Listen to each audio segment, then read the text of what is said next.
நான் நேற்று எடப்பாடிக்கு போயிருந்தேன். போகிற வழியில் ஜலகண்டபுரம் ரூட் தான். ஜலகண்டபுரம் ரூட்டில் தான் இந்த கோயில் இருக்குது. மெயின் ரோட்லேயே இருக்குது. கொஞ்சம் ரெஸ்ட் எடுக்கலாம், மரங்கள்லாம் பெருசாக இருக்குதுன்னு சொல்லிட்டு இந்த கோயில் பக்கம் வந்தேன். இந்த கோயில் பார்த்தது எனக்கு ரொம்ப மனசு கஷ்டமாக போயிடுச்சு. நான் என்ன சொல்கிறேன்னா, திட்ட நினச்சிக்காதீங்க. இப்போ இருக்கிற பசங்களுக்கெல்லாம் கொஞ்சமாவது அறிவு இருக்கா இல்லையான்னு தெரியல. நம்ம முன்னோர்கள் ரொம்பவே கஷ்டப்பட்டு அழகழகாக பார்த்து கோயிலெல்லாம் கட்டியிருக்கிறாங்க. அவங்களால முடிஞ்சதை செஞ்சுருக்காங்க. நம்மளாம் இப்போ யாருமே எதுவுமே செய்யறதில்ல. நம்ம இந்த கோயில் பார்த்தீங்களா, யாரும் மெயின்டெனன்ஸ் பண்ணலை.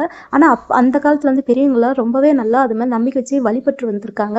நீங்கள் இந்த கோயிலை பராமரிக்கலாம் கூட பரவாயில்ல, தயவு செஞ்சு அசுத்தம் பண்ணாதீங்க. ஏன் சொல்கிறேன்னா, இந்த கோயிலை சுற்றியும் கோயிலுக்குள்ளாரையும் ஒரு தண்ணி அடித்த பாட்டில், அப்புறம் பாட்டிலெலாம் உடச்சி போட்டிருக்கிறாங்க.